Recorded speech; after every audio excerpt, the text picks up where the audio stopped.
There we go. Okay, so thank you all for being here. And for those of you that will listen to this recording later, we love you too.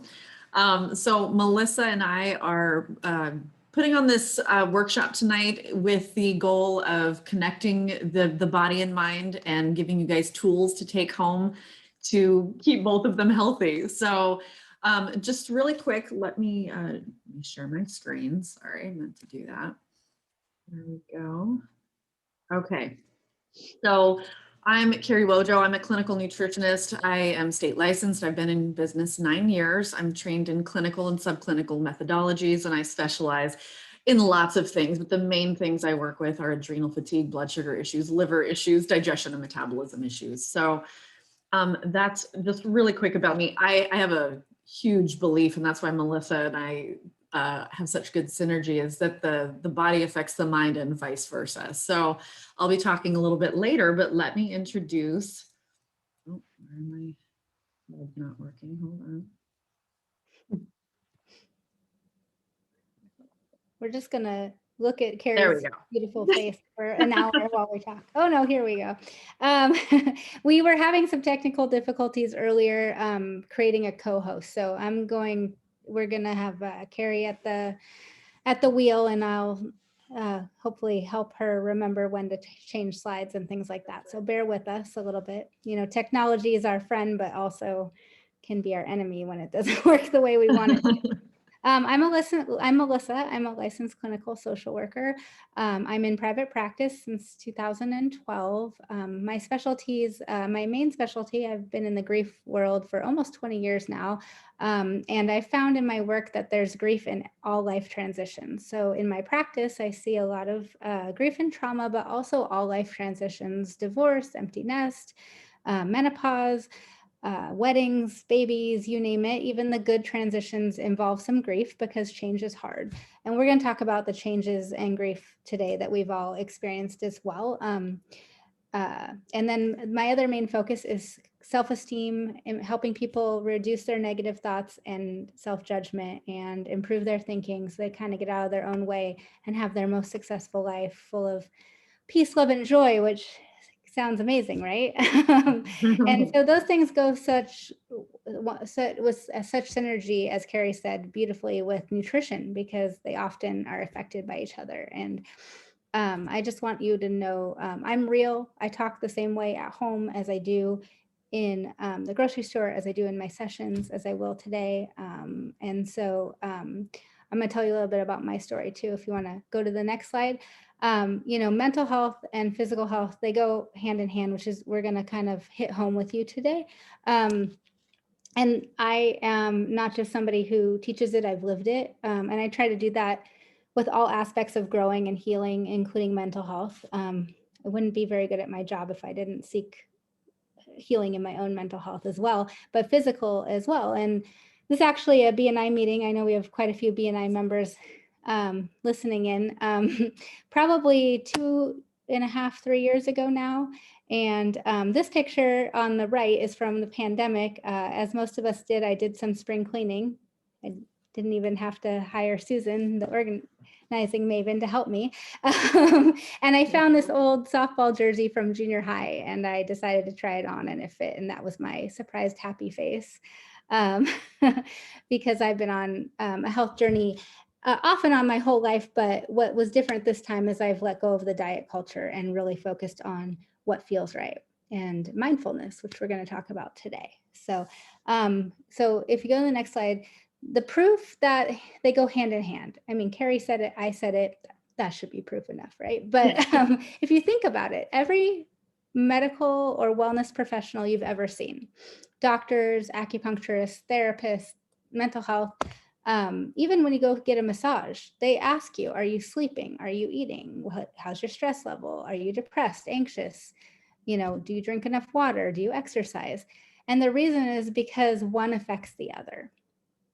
And I think what happens a lot of times is people focus on one and not the other, and their success is slowed down or sabotaged. And then we think we judge ourselves and we stop the process, right? Self-sabotage, all that kinds of stuff. So we're going to start with a little bit of background on the how the body works. And this is really, Carrie's area of expertise, especially when it comes to hormones and the endocrine system and all of that. But I want to talk a little bit more of how your mental health can be affected. So anxiety is actually really affected by hormones. And if you ever seek mental health treatment, make sure that the therapist is doing their due diligence, which is to ask you the questions to make sure that you've ruled out anything medical. So if you have any kind of new onset emotional symptoms, you always want to rule out medical, because what we know is that anxiety is when our fight and flight, which is a natural response, right? If right now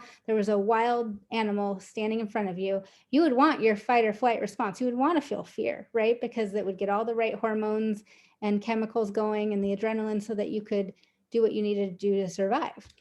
But anxiety is not based in reality. Usually it's based in either an analysis of the past or a worry about the future.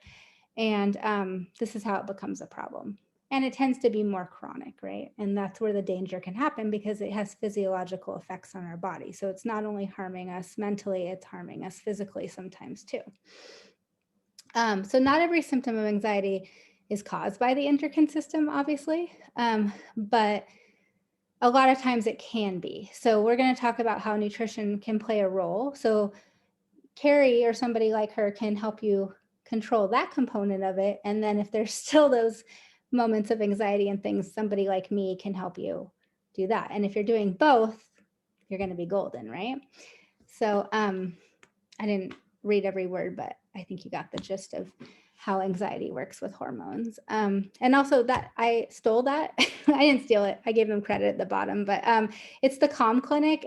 I really like that website. It's all based in research, and it's easy in layman's terms to understand. So if you're ever looking for more information on anxiety and the body, it's a good resource. Just a quick aside. Okay, you were right to switch the slides, sorry.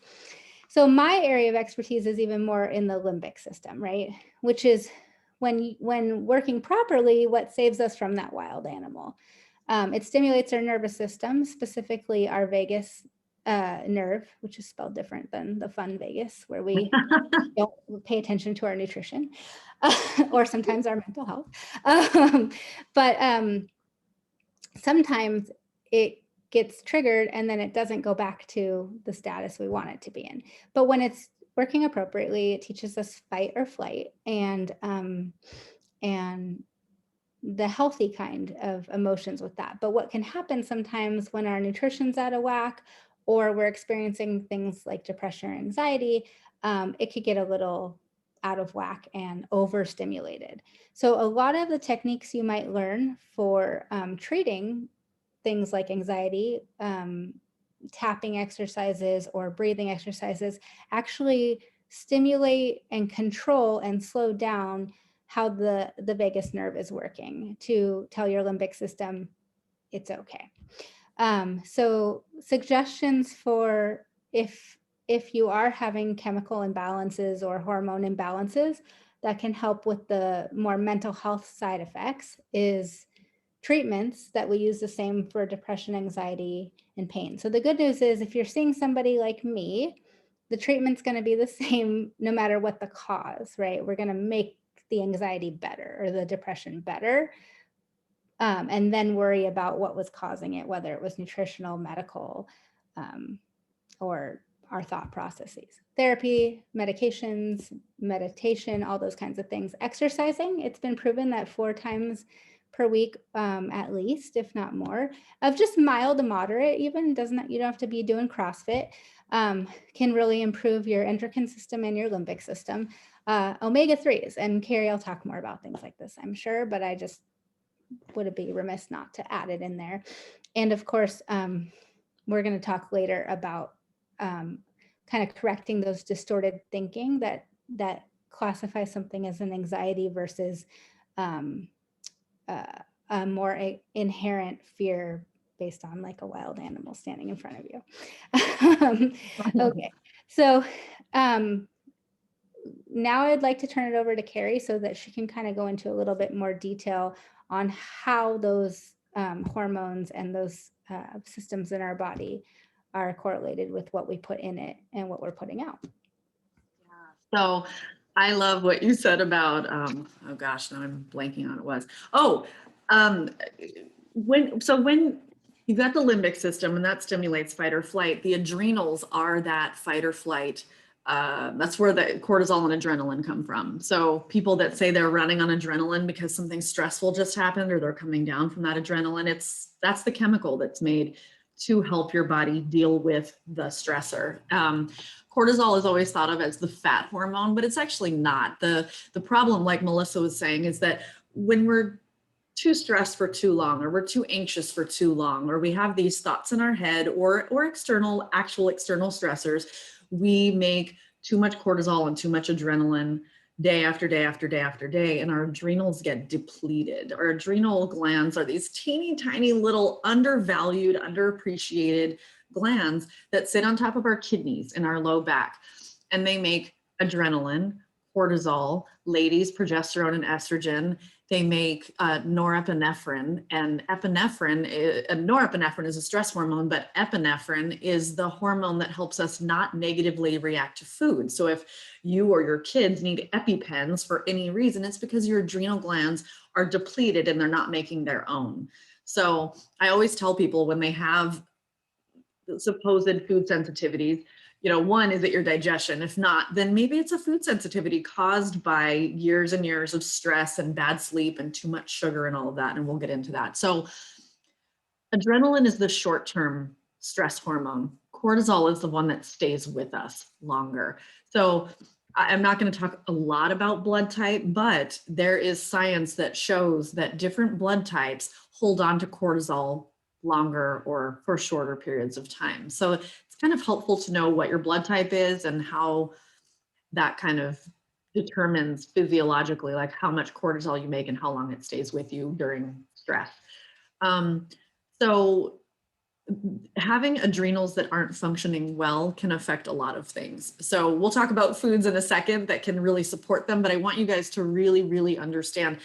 I would say 9.5 out of 10 clients have major adrenal issues. They come in and they can't handle stress well. They can't fall asleep. They're waking up at 2 or 3 in the morning, just wide awake, and they can't go back to sleep.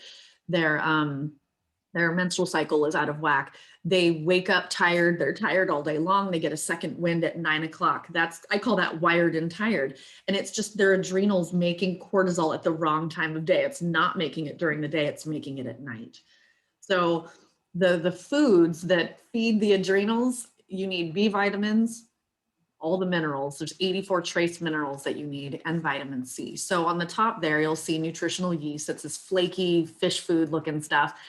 And it's full of all of the B vitamins, all of them, including B12, which is normally only in animal protein. So it's really good for vegans and vegetarians. But it's really good for helping fill a deficiency. A lot of people have B vitamin deficiencies that are horrible, just really, really deep deficiencies. And B vitamin deficiency not only manifests with adrenal fatigue, but it also lack of stamina, trouble, regulating your circadian rhythm, gastritis. B vitamins help reduce stomach inflammation. They convert food into energy. So if you eat and you're exhausted after you eat, it's because you're B vitamin deficient. B1, B2, B3 help unlock energy in food. So nutritional yeast is a really, really easy, fairly yummy, depending on your palate. Some people like it. Some people are like, no, tell me where to hide it and I'll do it. But it's got a nutty, cheesy, salty flavor, mild, and it goes really well in smoothies, sauces, soups. I'm going to show you another slide that'll have the name of the brand that I recommend, because all of them that I've found in stores are not good. So there's a brand called Trim Healthy Naturals that I tell people to buy online. And then I'm like, put it everywhere: soups, sauces, smoothies, on your eggs, wherever it makes sense. Like if you have any of those symptoms that I listed, your body really needs B vitamins. And that's one of the easiest ways that I know of, as long as you can stand the taste, mixed in with your food. So we've got pink salt on the bottom. So Himalayan salt does not come from the sea. I've heard so many people call it pink Himalayan sea salt, but it's not. It comes from the Himalayan mountains. So you need to put it in water to activate those minerals. It doesn't come from the ocean. So it needs that added water component to activate the minerals. So I have my clients put it in lemon water at night, or I'll have them put it in a digestive tea drink that I recommend for them. And it just helps activate all of those minerals. So if anybody on here is salt conscious, there is a night and day difference between pink salt and all the other salts. Sea salt, kosher salt, iodized salt are actually really junk. They only have sodium chloride. And that's what causes high blood pressure and inflammation and water retention. But pink Himalayan salt is actually really, really good for getting rid of that. It's good for the kidneys. It's good for the nervous system. Melissa was talking about nervous system. It's just minerals feed the nervous system. So pink salt, love it. Okay, so now I'm going to talk about some of the things that we should avoid if we want to have healthy adrenals, healthy fight or flight. The other thing that I didn't really touch on yet, and I will, is if your adrenals are stressed and depleted, you tend to be kind of melancholy, like just kind of blah. You don't have that motivation and the energy to get up and to be happy. It's really, really important to have healthy adrenals to help you feel good. So the connection is carbs and sugar not only make you produce insulin, everybody knows that, but it also causes your cortisol levels to spike. So again, if your cortisol levels are already spiking because you're always stressed, you don't get enough sleep, and you eat a lot of carbs and sugar, I mean, think about it. If you eat sugar and you get a headache, if you eat sugar and you get a stomach ache, if you eat sugar and you just want to go take a nap, those are all signs that your body's trying to go, look, I don't like that. It doesn't make me feel good. So it spikes cortisol, it releases glucose into the bloodstream. So fight or flight releases glucose into the bloodstream to give those muscles that quick energy to run from the wild animal, right?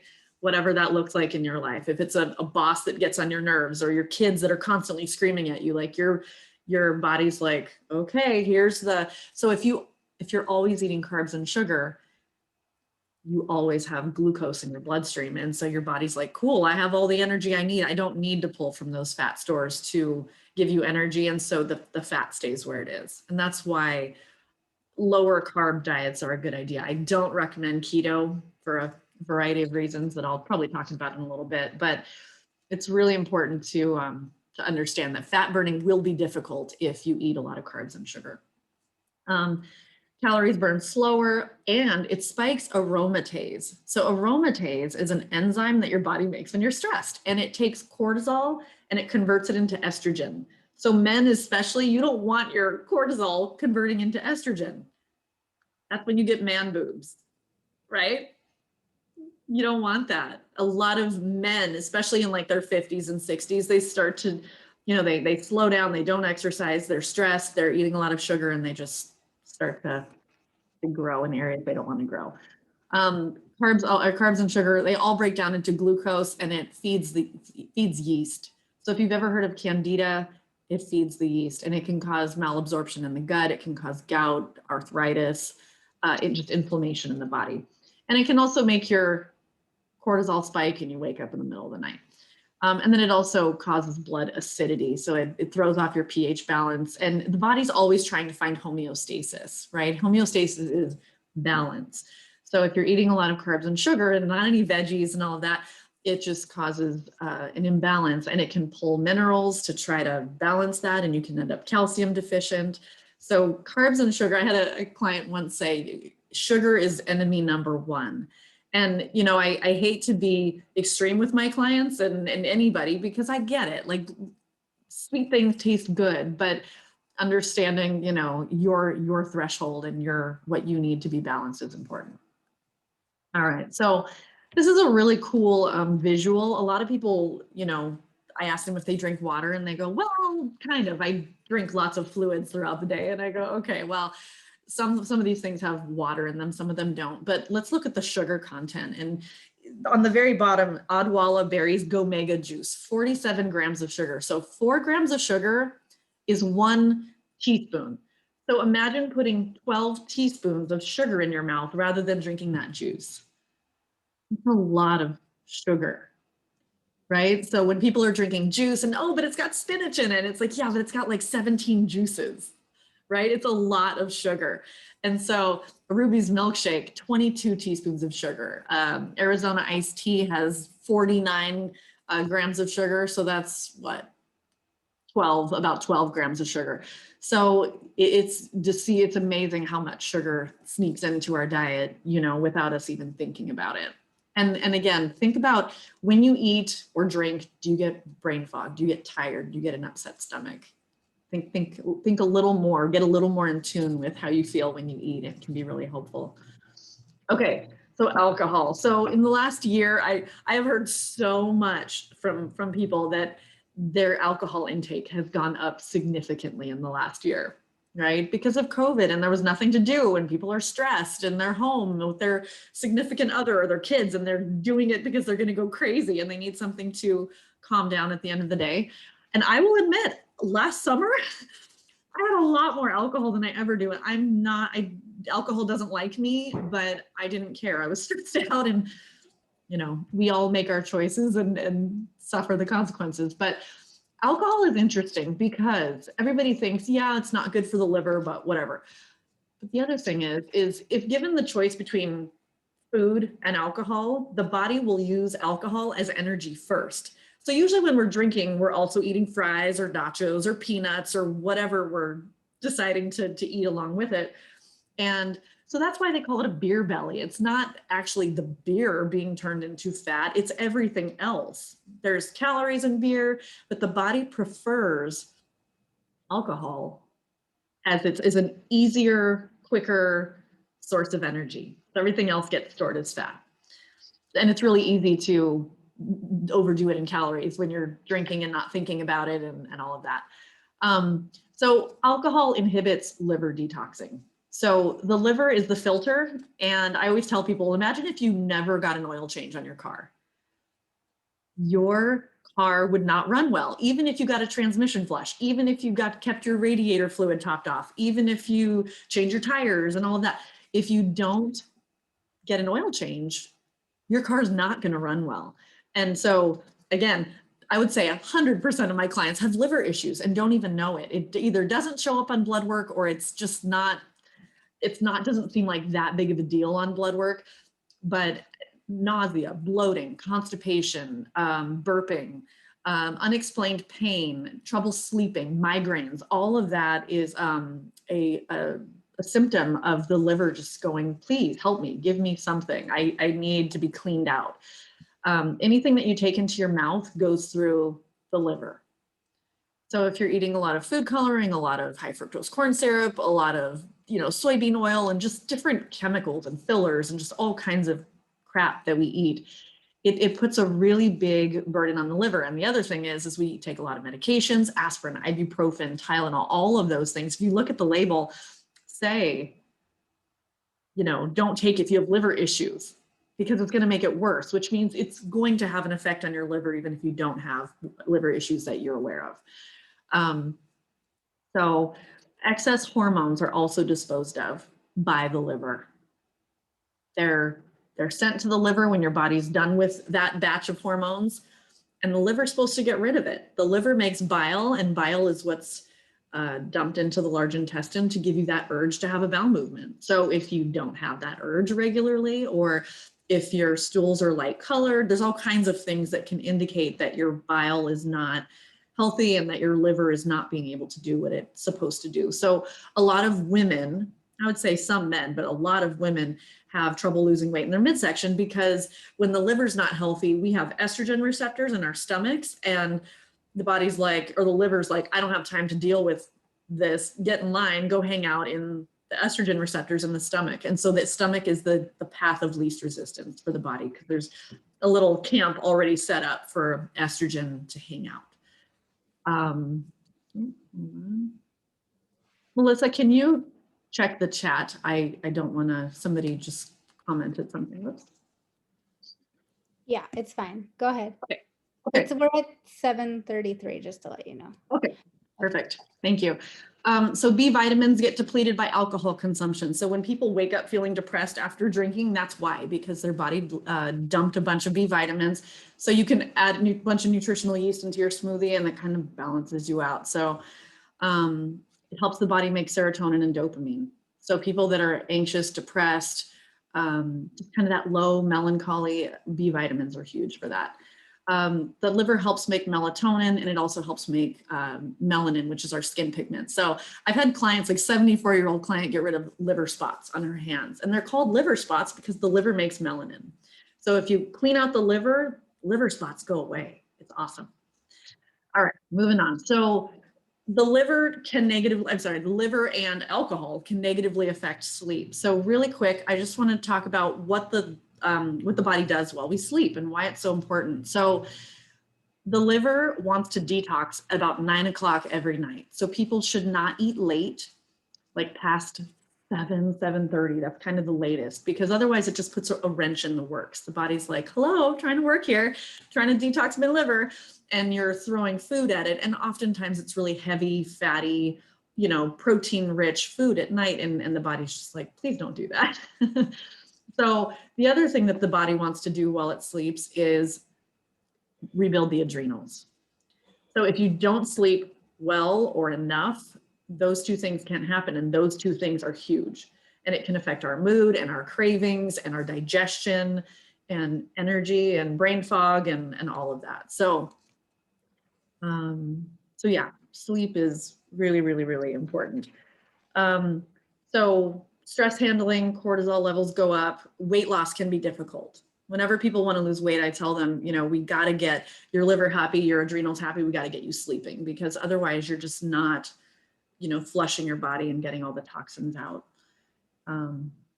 Okay, so in interest of staying on time, we're gonna switch back to Melissa. We're gonna talk a little bit more about COVID and the emotions that we've been feeling this year. Yeah, with the sleep and the alcohol and all these things that have changed in our routine, because we're in the middle of a pandemic. So, like I said, I think before we actually started recording, in the grief world, grief happens with all change, and we've had a lot of change in the last year or so. So just to kind of give some examples, if you want to go to the next slide, about common things about different reasons that we experience grief, just to give you some examples, right? Obviously, when we think of grief, we think of death, right? But there's also chronic pain, illness, changes in your health. Dieting can cause grief, right? Sometimes we miss the comfort of, the armor. Some of us use our fat as armor, or, not knowing how to buy clothes for our new body, or missing eating whatever we wanted, even though it was making us feel bad.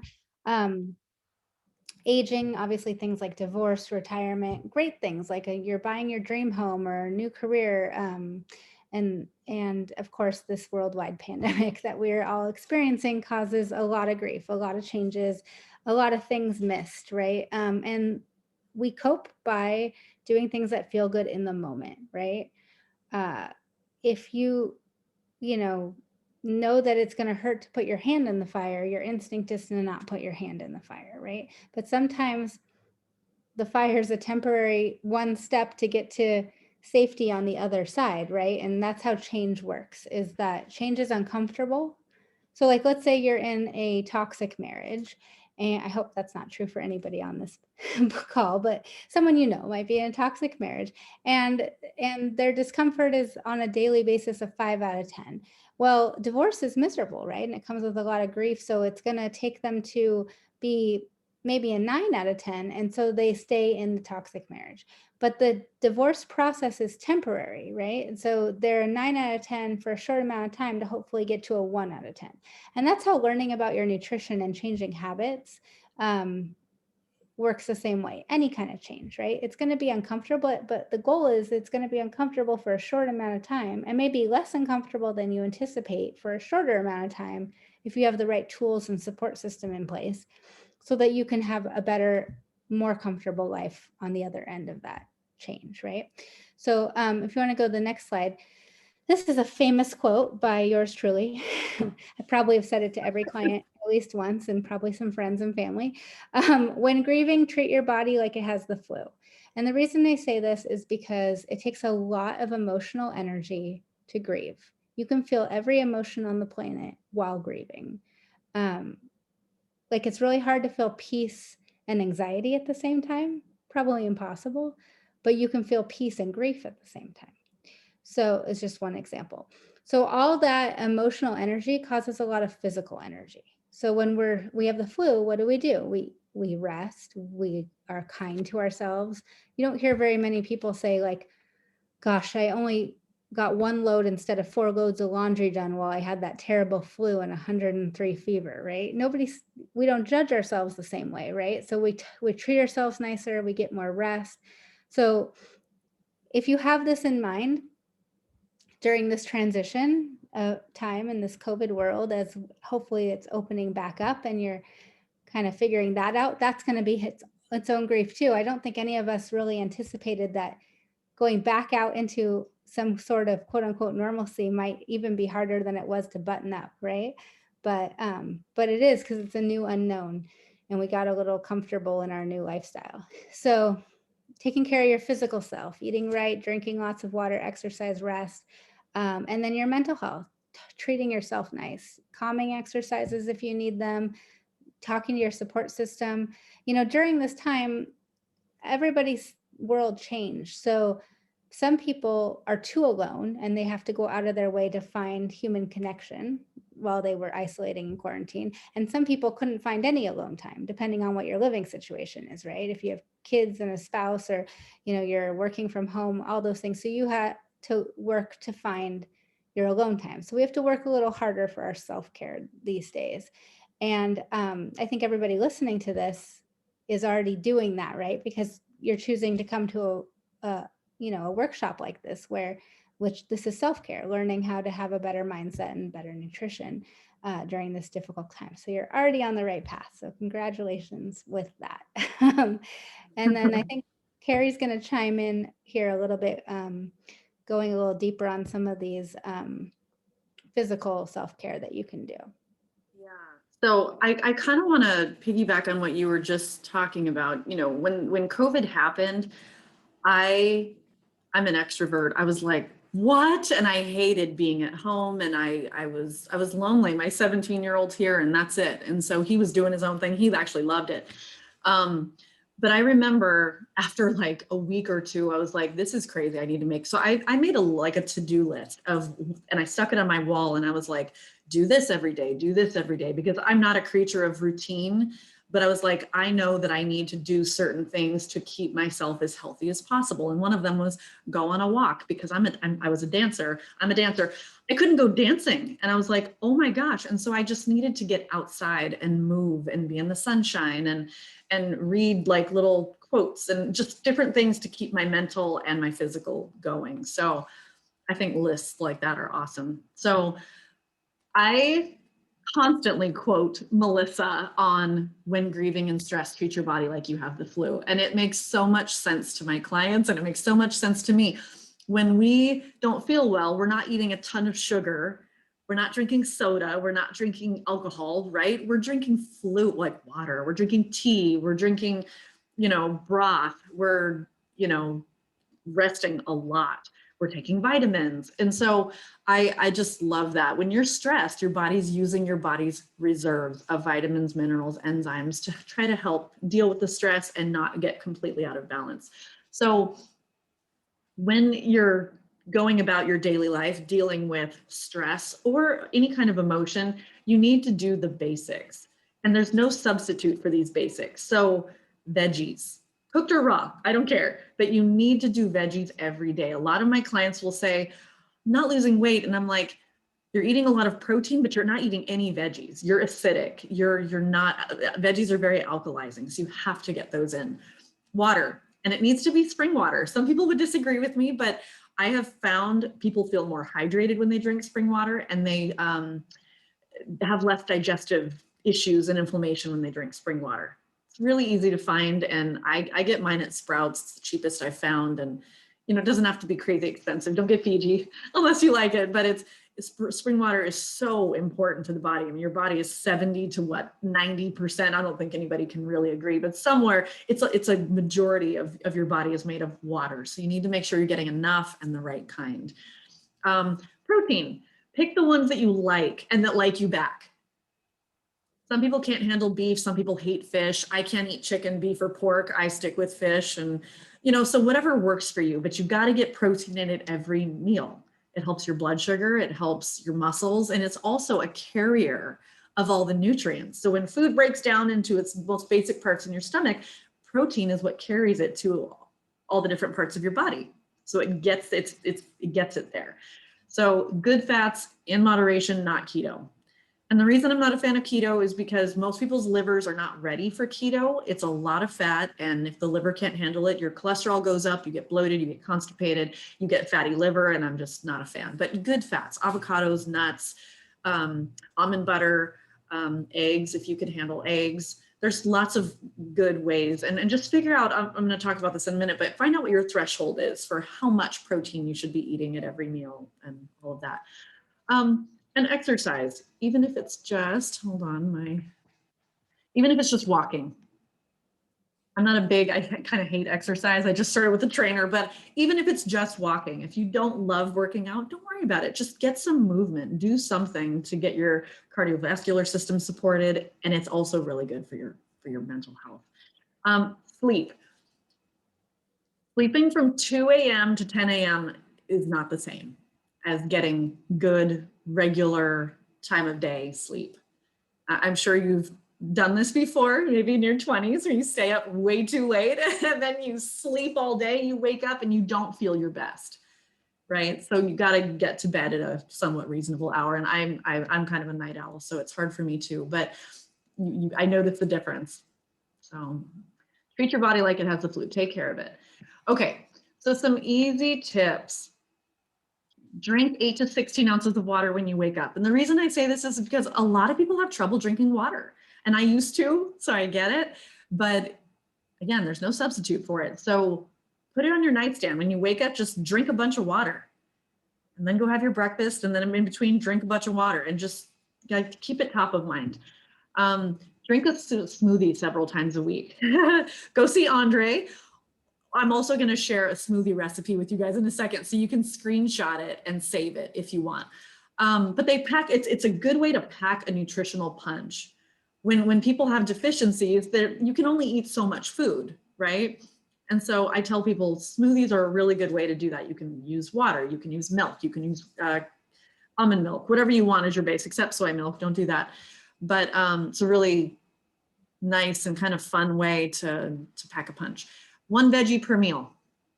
That might be a little daunting of a task for some people if they're not eating any every day, but I try to make it easy. A little salad with lunch, broccoli with dinner, some kale in your smoothie, or beet leaves. I like beet leaves in my smoothie, and you're done. And just see how it makes you feel. I bet you'll notice a difference. Warm lemon water with pink salt before bed. Some of my clients swear by it for sleep. And it gives your liver a tool, the lemon water, to help it detox while you sleep. Aloe vera juice. So the picture of the aloe vera juice, that's the one I recommend. Oh, we lost somebody. That is the only one that I recommend. I have not found another aloe vera juice that doesn't have preservatives and sugar and all kinds of stuff. So that's the one I recommend, 2 ounces. And some people swear by that for sleep also. It's really good for gastritis. It coats the stomach, the lining of the stomach, and just reduces inflammation. It's good for diverticulitis too. So alcohol, not none, just some. What kind works best for you? Is it wine? Is it vodka? I don't think anybody's liver loves tequila, but what's your threshold? I had a client that was like drinking 4 beers several times a week, and he just would sleep like crap on the nights that he would drink beer. And he realized that 2 was his limit. If he had 2 every night, he was fine. But if he had 4 in a night, his sleep was all messed up. So pay attention to your body, see if you notice.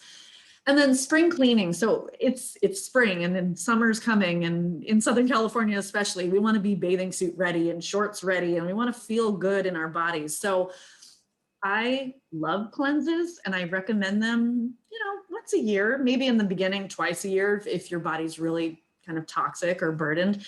But there's lots of different ways to do it. And I do not recommend like herb cleanses that have you, or where you need to like be near a bathroom constantly. Those are not my favorite. I don't feel like they do the job that we think they're doing. They just get us going to the bathroom all the time, but they're not like filling our deficiencies. So there are whole food cleanses where you can just eat clean, like the Whole30. You can do that. Cut out, wheat, corn, dairy, soy, sugar, alcohol, and just do that and see how you feel. That can be really effective. I had a girl once at a company. I did a Biggest Loser challenge with a bunch of ladies. One girl, just eating clean, got rid of her allergies in 3 weeks. She had really bad, like sneezy, itchy all the time, took a Claritin every day. And in 3 weeks, just cutting out all the junk and some things that apparently were bothering her, she got rid of her allergies. So I'm a big fan of cleansing, but just make sure you do your research and pick a good one. Okay, so here's my smoothie recipe. So take a screenshot if you want. I do a smoothie every day. When I go on vacation, my blender comes with me. I miss my smoothie if I don't do it. And a lot of my clients say that they miss it. If they like the way it tastes, but they miss the nutrition. Like their body misses it if they don't do it. So hemp hearts are a multivitamin, multi-mineral, complete protein. So for people that don't eat a lot of animal protein like me, I love hemp hearts. I put it in my salad, in my bowls that I make with fish and veggies, and it's really good protein and vitamins. That protein powder, Plant Fusion, it's quinoa, amaranth, pea protein, no soy, no dairy, no gluten, and it's got a ton of enzymes. And that's why I like it. Most people are very enzyme deficient, and this is a really good way to get it in. Almonds, Brazil nuts. Brazil nuts are really good for the prostate and the metabolism and all of that. So there's that. Okay, so now that we've talked about, good things that you can do for your body, Melissa's going to talk a little bit about the mental mindset part of the body, or self-esteem in the body. I'm a little disappointed you said that about tequila. I was kind of picturing some tequila in like a Himalayan salt shot glass that I think I have somewhere hidden in the garage and kill 2 birds with 1 stone, but no, I'm just kidding. Anyways, Carrie mentioned, we've all been spring cleaning, right? Because there's not much else to do during a pandemic. But getting ready as we're warming up again for summer, and maybe we're all venturing out a little more, and people are thinking a little bit more about what's in their closet and what their body looks like. And we live in a diet culture, body focused society. So it's really easy to have self-esteem issues about your body. And when I Googled free clip art, only pictures of women came up, but I know plenty of men who have insecurities about their body, that they're either too skinny or they're too heavy or they have man boobs, as Carrie liked to mention earlier. And this is where a lot of people get into trouble, right? And I'm not naive enough to think that if your goal is to lose pounds on your body and to look different, that you can completely escape a diet mentality, because you're thinking about eating a calorie deficit to lose weight. Now, pop quiz, I'm going to give you the answer before I even ask the question. There's only one way to lose weight, right? It's to intake less calories than you're outputting, right? You have to be in a calorie deficit. Now, it could look very different, as Carrie was talking about, with what foods you're using for that calorie deficit. It might be a lot harder to let go of fat and things like that. And that's where someone like Carrie comes in.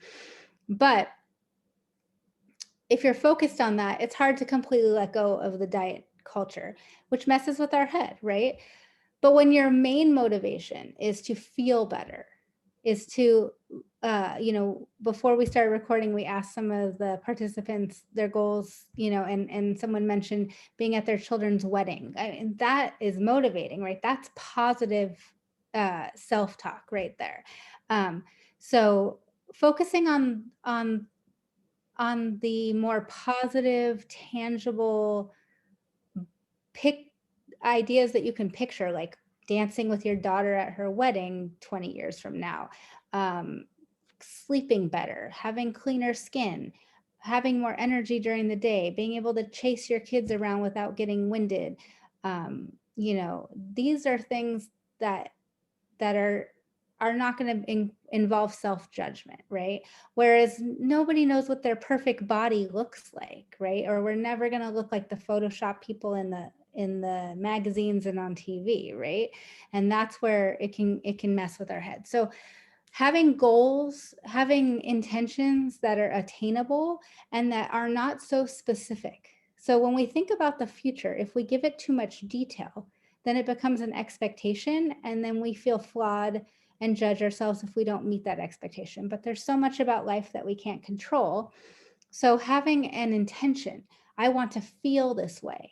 I want my days to look like this more than like that, right? Versus I want to weigh exactly 123 pounds and wear this size, and I want to marry a person with blue eyes. And like when we give it too much detail, we try and take the power away and control things we can't control, and it gets us into trouble. So I'm going to give you some tools. This is where we get the good stuff going, about how to change your mindset, right? So this is something I like to say to people, because I know I sure used to roll my eyes. I'm going to talk to you about how to use positive affirmations as a tool. And I say don't roll your eyes because I know it sounds hokey. We've all seen the Saturday Night live skit with Al Franken.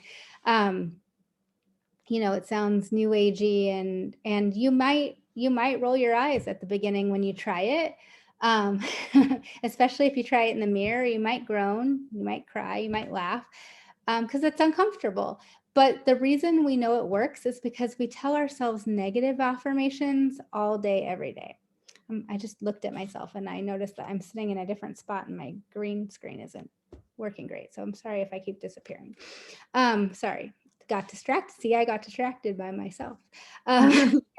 But we tell ourselves negative affirmations all day long. Like, I should work harder.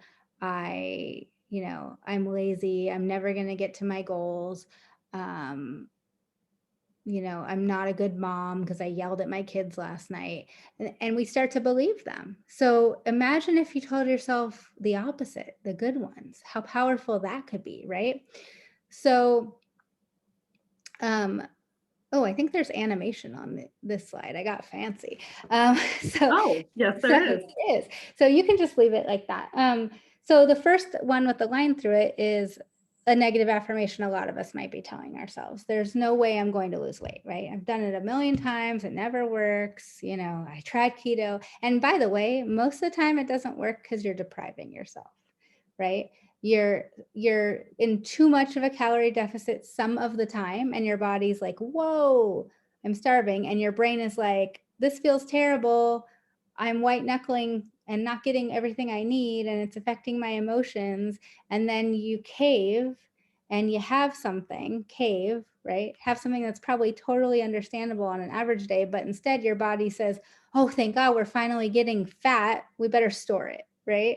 So even if you're like, but 80% of the week I'm eating 1,000 calories, and 2 days of the week you're eating 3,000 calories, you're not really going to lose weight, right? And your mental health is going to be a mess. So anyways, if you want to go back to the slide before real quick. So it's a common one, right? There's no way I'm going to lose weight. So what you could say instead, a good affirmation, I put a good and a better because I want to teach you how to tell yourself the best affirmations. Because what I want you to start doing is listening for negative judgment thoughts and correcting them on the daily basis. Because the good news is our thoughts create our feelings, and we can control our thinking. We can retrain our brains. So you can start to feel better about things like eating healthier. So I now have all the tools to create a healthy body. This is good because it talks about what you need to create the healthy body, right? So it's already better. An even better one might be, I now have a healthy body that's getting healthier every day. Now, this is not a lie, right? You're not saying like, I now am a size 6, because maybe in your mind, that's what's going to make you a healthy body, but you might be wrong. That might be unhealthy, depending on how you do it, right? So by saying an affirmation that maybe isn't fully true yet, or you don't believe it to be true, but it's in the now, it's present, it's the most powerful, because you want to start to think and feel and believe what that would feel like. And it's motivating to actually manifest it and make it happen and do the footwork to make it happen. Also, you'll notice none of the positive affirmations have the word weight in them or lose, right? I didn't say I've now lost all the weight, because then I'm still focused on weight. So everybody try this. If I say, don't picture a rainbow, what happens? Carrie, did you picture a rainbow? Oh, yes. Yeah. So if I spent all day saying, I'm not going to eat that donut, I'm not going to eat that donut, what's happening? I'm still thinking about donuts. So if your positive affirmation still has the negative word in it, you're still thinking negatively. So I no longer am anxious. You're still thinking about anxious. Instead, you say, my mind is calm and clear. So another example, not in the nutrition realm, would be, I'm horrible at dating. You could say, dating is fun and I am a healthy attraction to others. Okay. You can go to the next slide. It's just more examples. So exercise just isn't for me. Actually, Carrie said this, right? She said, I don't really like exercise. And in my head, I'm thinking, you teach dance classes like 5 nights a week. That's exercise. You do tons of exercise that you love. Maybe CrossFit you don't like, or running a marathon. So, right. So she could instead say, I enjoy being active and my body's getting stronger and healthier in every way. I'm a procrastinator, right? That's a big one for a lot of us. Some people even take it a step further and really shame themselves and say, I'm lazy. I would say I get things done with efficiency in the timeline needed. I do my best work close to a deadline. I know I do. I love that one. Yeah. So to talk a little bit about how to take the steps, right? Because it's scary to make change. Start with intentions, meaning don't set big goals, don't have expectations. What do you intend to do? And then setting yourself up for success. So I intend to eat more colors of the rainbow. Well, if you intend to do that and then you just go about your day as it looked before, it's probably not going to happen. But because you made an intention and not expectation, you probably won't judge when it doesn't happen. So it's already a positive step by just making an intention instead of a must, right? And then taking it one step further would be to plan. Okay, I'm going to plan my meals for the week. I'm going to go grocery shopping. I'm going to pick 3 new vegetables I've never had before. You know, I'm going to check colors off my list I made, whatever is going to work for you. Or maybe you're going to add 1 new thing in a week. I mean, make it small steps, baby steps. Carrie mentioned baby steps earlier. It's not a sprint, it's a marathon, changing your mindset, right? And be consistent. Just like if anyone's ever played sports, and let's say you have a batter in baseball who's, bending his elbow funny during his swing, they're going to overcorrect it and they're going to talk about it every single swing consistently until it retrains his muscle memory to put his elbow in the right position. Your brain is a muscle, it's muscle memory. So we're going to constantly be correcting. And even if the positive is not something you believe yet, it's already going to feel better than telling yourself something judgy to yourself, right? Or negative. Self-care. We've talked a lot about self-care, but this is really like the compound effect. You work on your nutrition, either on your own or with someone like Carrie. You work on your mental health, either on your own or with someone like me. And you do the self-care on your own and change your thinking.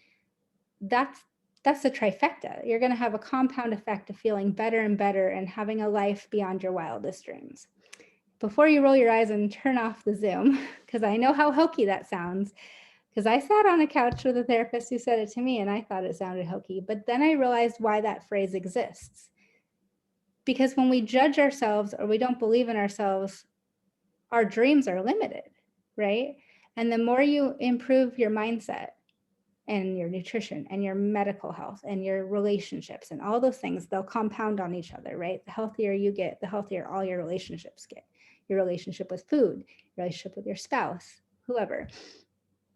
The more we remove those limits, our dreams get bigger than we ever imagined. And then we create a life beyond our wildest dreams. So sounds hokey, but it's true. And I can account for that. I sure have a life like I never dreamed 15 years ago for sure. So let me just talk a little bit real quick about self-care before we kind of start to conclude. Sometimes people think I do self-care. I know I work 60 hours a week, but I take a 3-week cruise every year. That's not self-care. That's a vacation. That's not sustainable. Self-care needs to be something that fulfills at least one of these categories: physical, emotional, cognitive, social, spiritual, creative. And if it can fulfill more than one, it's an even greater tool, and something you can do regularly. So if it's something that costs $10,000 or, takes an entire day, that might not work, right? If your schedule makes it so you can golf once a week and golf is your self-care, great. But if your schedule means you golf once a year, golf's a treat, which is good for your mental health, but it's not self-care. So I hope that makes sense. So for example, for me, sometimes it's just taking an hour in my schedule, making sure there's an hour in my schedule that's just for me, right? And then once a month, I take a day that I call a work day, but I don't schedule clients. So sometimes I do work, sometimes I watch bad TV, sometimes I have lunch with a friend, like whatever my body tells me in my mind I need that day. And then I have hobbies, and I have a spiritual practice, and I do yoga. So things that are like, can be put in your daily schedule and your weekly and your monthly schedule. That's how self-care looks. And sometimes taking that breath before you choose what you put in your mouth and deciding how it's going to make you feel. I am learning this recently, by the way, in this last journey of mindful eating. That's self-care too, right? Because sometimes we say, I'm stressed, I'm gonna eat the ice cream because it's gonna feel good, but it feels good for those first few bites, and then you feel crappy after because either you beat yourself up about it, it delayed your goal, it gives you stomach trouble, whatever the reason is, right? Maybe for some people it does feel good, and that's fine. So recognizing how is this going to make me feel and what my motivation is, and taking that breath and giving yourself the self-worth to ask that question, that's self-care too. So go to the next slide. I've talked your ear off. I think you have a lot of great tools to have success, but also don't be afraid to ask for help. I may not be the person to help you, but I'm more than happy to take the time to help you find that person. And I know Carrie will do the same. You can get healthy on your own, but if you go to the gym and you hire a personal trainer, you might get healthy or fit, let's say fit, faster and on a deeper level. So sometimes seeking help of a professional just gets you to that deeper level and gives you the help, whether temporarily or permanently, that you need. But I'm pretty confident with the tools we talked about today, you all have a great opportunity to improve your mindset and your nutrition. And I want to add something to the self-care thing, just to kind of wrap that up. A lot of my clients will go, well, I didn't take my supplements, so I stopped doing my smoothie and I stopped doing this. And I'm like, wait a second, it doesn't have to be all or nothing, right? Like baby steps really do work. And I think of it as like a bank account, a health bank account. Are you putting more healthy deposits or more unhealthy deposits? Where does that balance happen? And it's daily, right? So I loved what Melissa said about, what are your things that affect your physical, emotional, cognitive, and all of that? Because it almost takes really good boundaries, which I'm sure Melissa talks with people a lot about, to take care of yourself. Moms, dads that have a lot of demands being put on them from all of these different people, you almost have to fight for time to do self-care sometimes, but you really should. And you're absolutely correct. I think it comes from judgment, right? Oh, I ate a cookie, so now, I have to beat myself up about that, and I blew it and I'm never going to succeed. So I might as well, eat McDonald's, instead of being like, okay, I ate a cookie, whether I need it or not, it's a learning lesson. Let's taking out the condition, the good or bad, the right or wrong, it just becomes information. And then you go on to the next meal and you get right back on track. And so we don't want to derail ourselves in those ways, for sure. Yeah. And what I always tell people, if they come in with a sheepish look on their face and go, oh, I messed up, I ate, whatever. I'm like, okay, how'd you feel? What did you learn from that experience? And they'll usually have some pretty good insight as to, I noticed that every time my mother-in-law comes over, I, just go off the rails, or, whatever it is. So, or they realize cheesecake doesn't agree with me. I'm never doing that again. And so I feel like those are good learning experiences. So again, just being in tune and adding the small baby steps in all of those areas, you'll eventually get to a really good balance. So accountability is huge, support is huge. If you want to dive deeper, I or someone else in the health world would be happy to help you. So I think that is all. Does anybody have any questions? And then we'll wrap up. I know we went over a few minutes. Does anybody have any questions? Well, good. No? We covered everything, I guess, then. All So right. you have our contacts if you want to ask a question privately. You know how to reach us. It's a fun part of my job. I always tell people I sleep better at night if I help you find what you need than taking your money. So even if you know me well and you want help finding somebody else to talk to, I can do that. Or if you just have a question, I'm happy to answer. I would hope that if I had a friend that was a dentist and I had a toothache, I could call them with a question and they'd be happy to answer. So don't hesitate to reach out. Sometimes it's easier to ask questions privately. And we're so glad you joined us today. Yeah, and if anybody wants a copy of the recording tonight, I will have that available. So just let me or Melissa know and we will get it to you. Okay, guys. Thank you so much. I'm going to stop the recording now.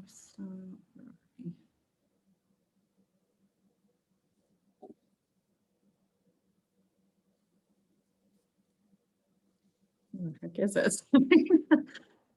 We're still recording. We're still recording.